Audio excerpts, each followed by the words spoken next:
আজকে আমি করতে চলেছি ড্রাই চিলি চিকেন, যেটা তোমাদের সাথে আমি শেয়ার করছি। ফার্স্টেই আমি আমার মন মতো করে চিকেনগুলোকে পিস পিস করে নিয়েছি। দেন তারপরে আমি এটাকে ম্যারিনেশনের জন্য কর্নফ্লাওয়ার মধ্যে দিয়ে দিচ্ছি। কর্নফ্লাওয়ার, গোলমরিচ আর হালকা করে লবণ দিয়েছি ওর মধ্যে, দিয়ে মিশিয়ে নিয়ে তারপরে চিকেনগুলোকে আবার ফ্রাই করতে দিলাম। তো ফ্রাই করে নিয়ে বিভিন্ন ধরনের মশলাপাতি দিয়ে সেটাকে ভালো করে আর কি ড্রাই করলাম। তো ফার্স্টেই আমি সেই মশলাপাতির থেকে দিলাম হচ্ছে আদা রসুনের পেস্ট। নেক্সট দিলাম আমি হচ্ছে গিয়ে শেজওয়ান সস। শেজওয়ান সস দিলে কেউ যদি ঝাল বেশি খায় সে গ্রিন সস মানে বেশি করে দেবে, যে শেজওয়ান সস দিলে মানে ঝাল কম খায় সে গ্রিন সসটা একটু কম করে দেবে।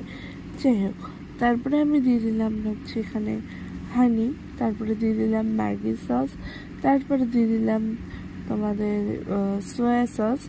তারপরে একটু হালকা করে মিক্স করে বেশ কিছুক্ষণ নাড়িয়ে নিয়ে তারপরে দিয়ে দিলাম চিকেনগুলোকে।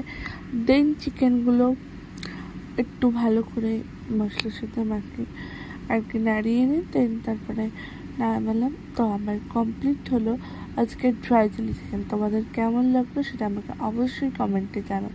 ভালো লাগলে like, comment, share and subscribe.